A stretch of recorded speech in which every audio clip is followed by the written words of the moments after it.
Thank you, Carol, for that wonderful introduction. And it was a serendipitous meeting that we had at Callan Wold. Enjoyed your work that night. It's great meeting you there, which coincidentally, Callan Wold is hosted by Ruth Wyndham, who's here tonight as well. And that's a great event.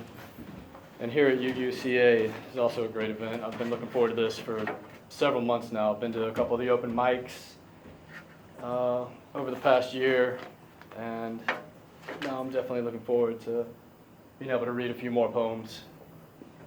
And I'll start off with one. It's entitled Trump Hand. How many bombs dropped from all of the war props, poisonous, poised to hiss? With a snake's tongue, venom on the fang drips with needle-point precision, shock and awe proclamations. A river of fire and a ring around the city. Mercury enters the blood, a kill shot to the mind. Alzheimer's in a loss of fight, the hawks and vultures cry, mission accomplished, as they send the eagle in to pick up the bloody pieces. How many lives lost from all the lies cast, carelessly, callously, with spiteful intentions and malicious persuasion. 1,000 points of propaganda whispered from the lips of cowards hiding behind a doomed and decadent empire. Dilapidated and disintegrating, toppling like a house of cards when a hand of 5 aces is laid down on the table by the collective force of a Renaissance revolution. How many souls will rise on the day that the truth takes flight, lofty and laced with visions of a lit-up nebula being born in the blink of a moment, the brink of a new age, sipping freely from the full well, raining love from the constellation with a song from the spheres about the cycles of time. The wheels, they spin, the gears, they turn. The dust drifts away as the phoenix flows out from the ash. And this next one is called Venom-Laced Jackal-Fangs. Holy jihad nation coming home in pieces, launch another bomb in the name of freedom. So many die too young, seeking something pure to believe in, think they've found the truth, but what they bought into was treason. Fat cat politician perched atop the congregation enacts another crony law, no second thought nor hesitation. Every dollar stuffed in their pocket is like a knife unto the navel. 1,000 small cuts later, look at the bloody mess we're left in. Screw job by the black heart, not but coal in that chest.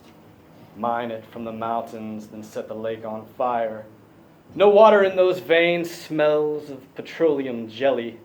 Plastic vampire souls rape and pillage the city. Rolling into town, here come the snake oil salesmen. Vials full of drugs, they push their synthetic poison. Step right up and see a mark is born every minute. Preach it to the flock and find out which fools believe it. The hype machine burns hot, shit spews fast from the presses. Propaganda laced with venom sent out from corporate jackals.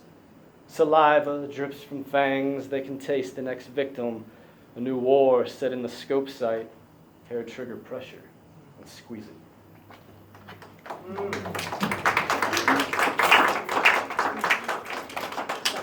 Thank you.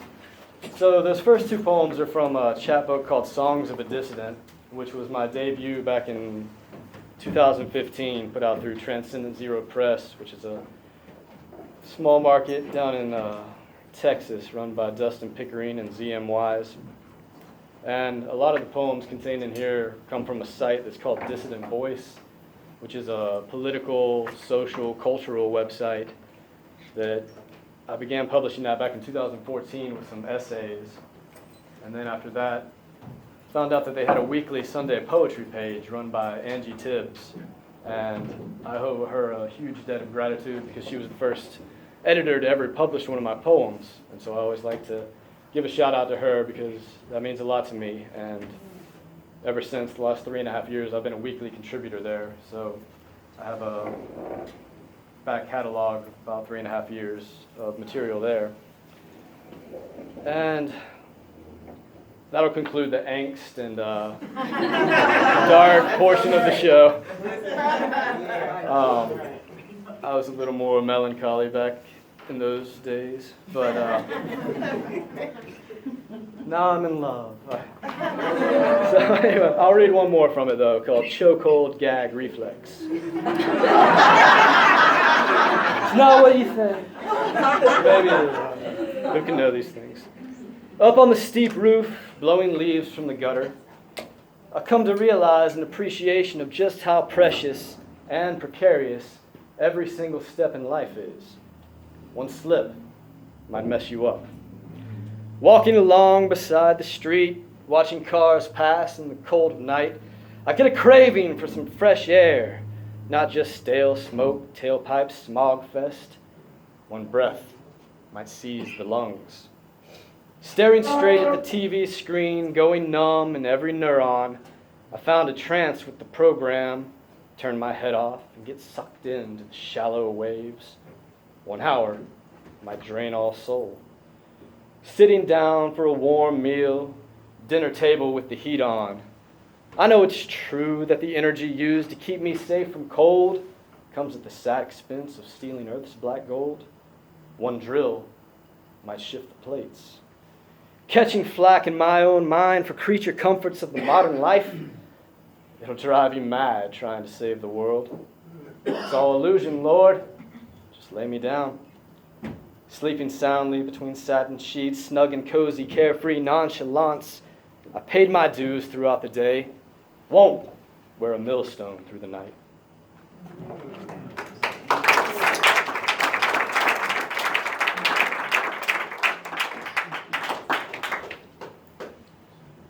Thank you. So I'm going to dive into some more recent work, which is my latest book. Came out about 6 months ago in 2017, called Poison in Paradise. And this was put out through Alien Buddha Press, which is run by Red Fox and Jay Miner.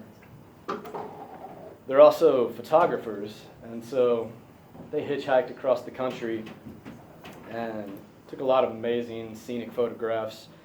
So what we did, we tried to make this a really artistic work and took 25 of their color photographs and thematically interwove them between the poems that I have in here. And so I'm pretty proud of this collection.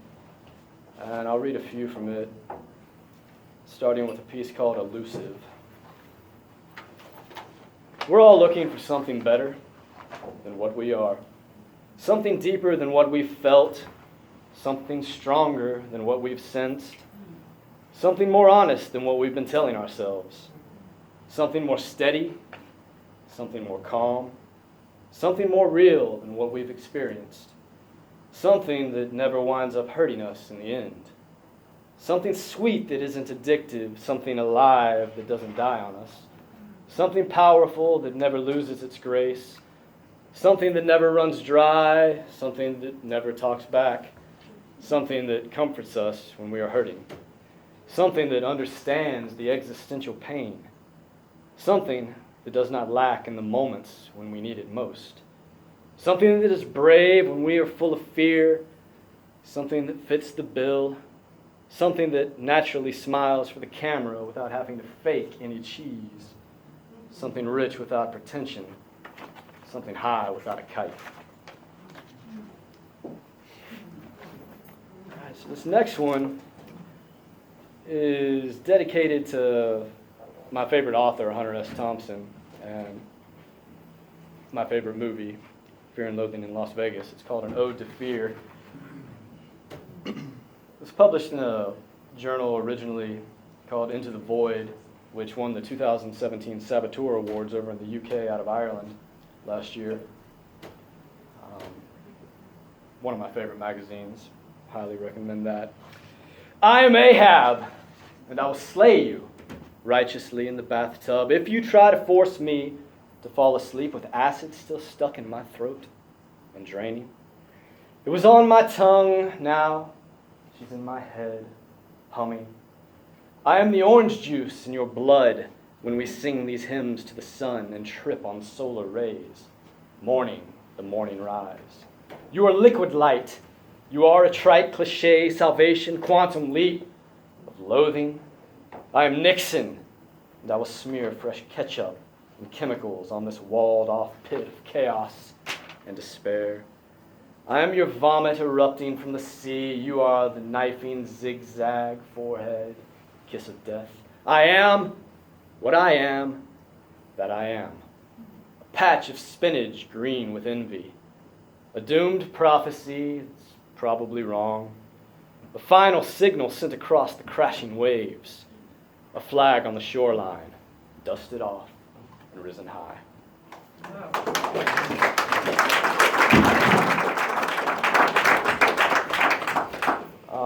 The editor, poetry editor at that journal is Heath Brocker, who's an amazing contemporary poet, one of my best friends. And I went over to London with him a couple months ago, and we read at the book launch of another amazing poet called Matt Dugan. And that was an amazing experience, first time I'd ever been overseas. And I wrote a lot of poems when I got back, but this was the first one. It's called Across the Pond. London lights flash neon blue, emblazoned with the Phoenix and Piccadilly Circus, where energy is manic and creativity burns straight through the heart of a city without fog, if only for one night. Every language becomes crystal clear in a melting pot where mussels are served with fish and chips, and wine, wine, and wine that flows along the River Thames, with accents from regions both near and far, if only for one night. Voices from the crowd surface upon the stage of the Poetry Cafe, where society converges around the comforting caress of art that slips carefully off the tips of tongues, teasing the promise of renaissance and a culture renewed, if only for one night.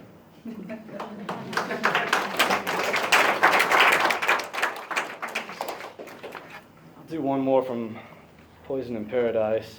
This was originally published in a journal called Spirit Fire Review and was nominated for the Pushcart Prize last year. It's called Expansive Salvation. In the beginning, God's tongue let loose with the word love, and darkness gave way to light as the shine of source surged through the souls of 1,000 clay vessels, breathing life into every lung that longed to gasp with an exclamation of thankfulness.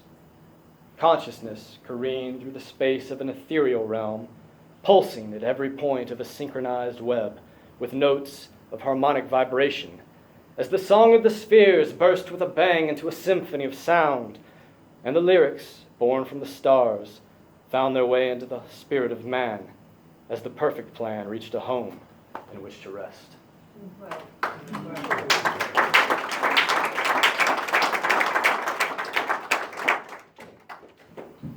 So I'm doing another book with Alien Buddha Press. We're going to work with the same editors and photographers that I did the last one with. We're putting that together right now, the finishing touches. It's going to be out in February. This time we're using black and white theme. Red Fox was hitchhiking again through Slab City over in California. So he's got a series of photographs that I'm going through right now and aligning those in the manuscript. It's going to be called An Abstract Vision of Light. So I'm going to read a few poems that'll be coming up in that one. The last book was dedicated to my father, who passed away back in 2014, and the guidance that he gave to me to become a man in life and teach me morality and hopefully how to act properly. Sometimes I am able to do such a thing.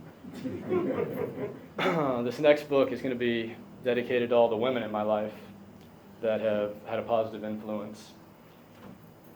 And one of those is Mona Marie, who's the love of my life, and these next few are dedicated to her. This is called Sunshine of Your Song. Once love has been found, and the heart has grown full, the world is at peace now, my thoughts are with you. There's a buzz in the air, a new light in these eyes. You are the apple, the sun in my sky. and I will hold you while I feed you all the sweetness born of our shine. And I will bow down here before you and kiss your feet up to the crown. Through summer days and autumn nights, here in this moment for the rest of all time. Once you're in my life and the water is calm, will I catch the next wave to rise with your song? Once love has been found and the heart has grown full, the world is at peace now. My soul is with you.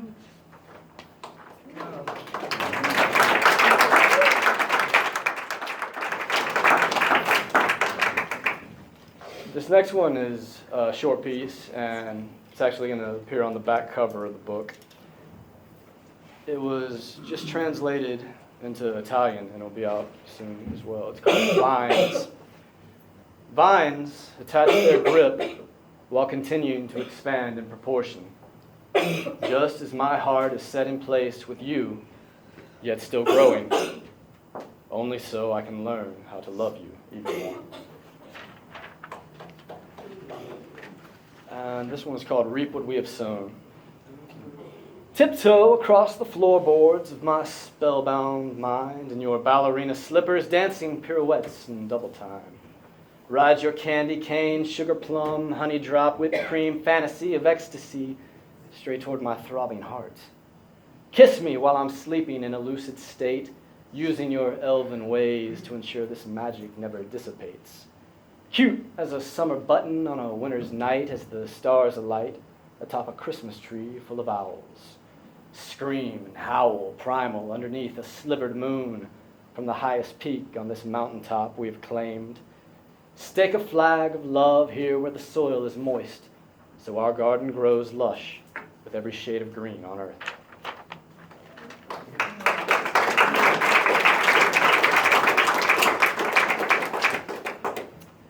This next one is called Natural Reflection of Your Palms. This is my breath, the same as yours, the same as dust, the same as ash when it all comes to an end, but held deeply within steady lungs that long for truth while we're still here. This is my flesh, the same as yours, the same as tissue, the same as sinew, but without fiber optic connections as of now, and never will be, so don't dare try me with temptations towards so-called system upgrades. This is my blood, the same as yours, the same as a river, the same as the ocean where we all swam before the expansion of our evolution was set into forward motion.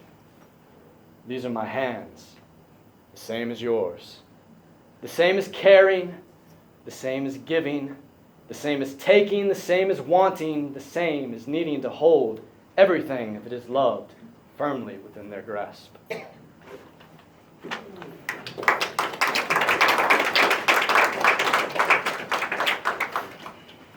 All right, one more from the new one. This is probably the poem I'm most proud of.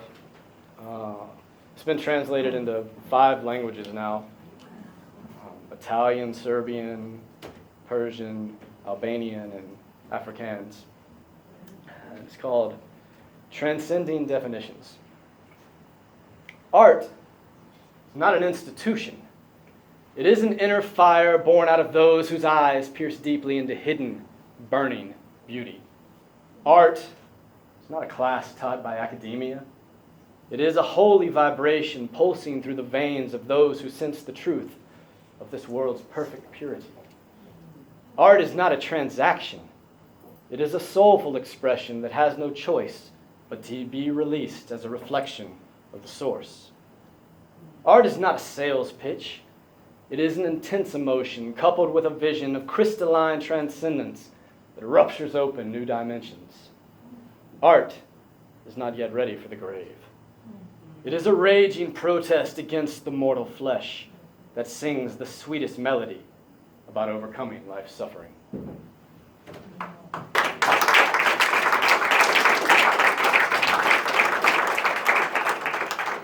So there's a line in there, art is not a sales pitch, but as Carol mentioned, I do have books out there. You gotta eat, right? That's right. One of the books I have out there is Happy Hour Hallelujah, which was published in 2006 through CTU Publishing out of California by Roger Williams. So I'll read a couple of these. This first one is another that was nominated for the Pushcart Prize last year. It's called Detoxification. Chaos enters the spaces of stagnation, not to obliterate, but to break down what is not working so the inherent pattern of order can emerge in a new light, and the holy path of inward peace can once again be seen clearly. The choice to destroy is not necessarily negative, but sometimes absolutely necessary as a way to tear apart a dilapidated structure, so a more solid foundation can be established upon which to build a temple of health, happiness, and love. Life is not always easy, but the trials and tribulations are inherent in the process of progression as a way to push evolution forward. And the challenges that naturally arise are a godsend of grace, presented to teach the lesson that we are creatures of adaptation and survival.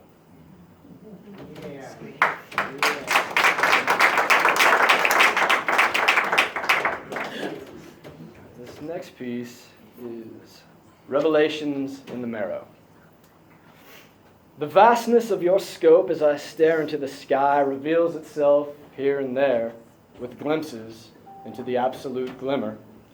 Yet the mystery remains ineffable in a context beyond that which my primitive consciousness can grasp. And I am beginning to understand that the seduction of your existential aloofness is part and parcel to the inherent romance in this experience of life. I cannot come to know you fully in the spaces of my mind, but I can feel you in my guts, in my heart, in my veins, through my blood, in my bones, down to the marrow. These two open eyes cannot gleam your greatness, but when they are closed, I can see dimensions beyond this physical plane of existence, and I can sense the raw power which pulses from your source as it radiates outward to be divined by those who truly seek. The names which you have been called by throughout the ages mean nothing to me at this point. Simple words babbled from broken tongues cannot capture the purity of your meaning. It is your essence to which I am addicted, and I will never cease reaching toward your unconditional love until every urgent craving in my soul has been satiated by your presence.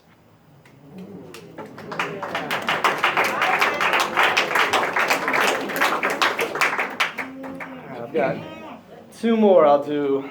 This next one comes from a magazine called Glow Mag out of India. It's an ekphrastic site, which means looking at a photograph or a painting or a piece of art of some sort and then writing a poem in response to it. And I've been contributing there for the last couple of years. This is the latest piece in this month's issue, which is in response to a wonderful painting by Cody Lyons up in Colorado, who I've had the opportunity to work with before in the past. Amazing artist. Also dedicated to Mona Marie. Floral Symphony. I want to drip orange blossoms on your breasts and lick the sweat of sweet honey that rises up to pour from open pores. I want to place yellow daisies behind your ears and kiss the nectar of sacred rhythm that shakes gently as lips touch skin to taste God. I want to rip red roses from the earth's core and plant their essence of primal passion near the quake where your body reaches fever. I want to burn purple lilies in a pyre out on the lake of holy chaos while we dance to higher sounds of screaming sighs. So I've got one more that I'll do.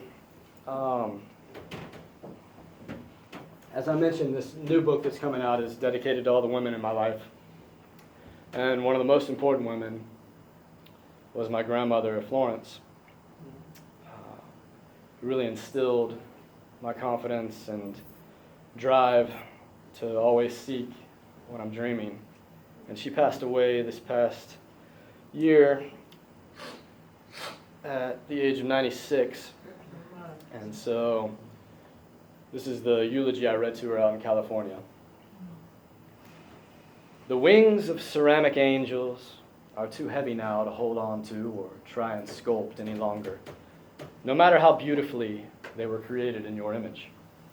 Such stone will only weigh down the flesh, but your spirit is far too bountiful and buoyant not to rise above the gravity of mortal life's crass concerns.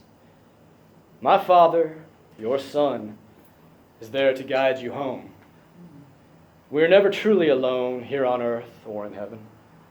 His time came far too soon, but it now makes sense that there needed to be a Thomas waiting at the gates to greet you. I had a lucid dream last night wherein we met and spoke.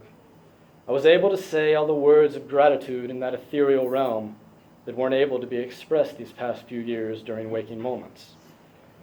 And I know from the faith you instilled in me that we will see each other again in a space beyond this physical plane, where consciousness no longer needs to communicate using simple words, because it sings naturally in a transcendent language of eternal vibration. The waterfall near the lake where you once lived is overflowing today with splashing waves of holy grace. We all raise our glasses to the sun because yours is a light that can never be depleted. Although the world is a little dimmer now, all the love you left behind and those whose lives you touched throughout your 96 years will shine brighter from this day forward to ensure the illumination of your presence never fades. Florence is not just a spot marked on the map of Italy. It is a sacred space inscribed inside the moral compass of our hearts. A rose is just a rose, but your name is a song that we will celebrate as if in the ballroom where you dared to dance with so much style and zeal. I wake up each new morning, open wide my eyes, and see the seashell art of a boat beside my bed that you brought back from China after one of your journeys across the sea. It reminds me that I've yet to truly set sail using the wind that you blew as a gentle breath of guiding force behind my back. When I do finally visit the vast shores of this magical globe, I will always remember to carry your passion within my blood so that your presence can continue burning hot within these veins. The greatest advice you ever gave me was to end each evening by saying 3 things for which I am thankful. Thus, I'm thankful for good family. I'm thankful for good friends.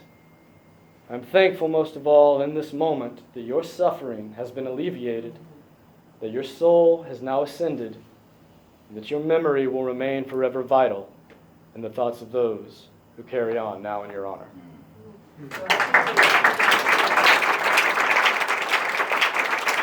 Thank you.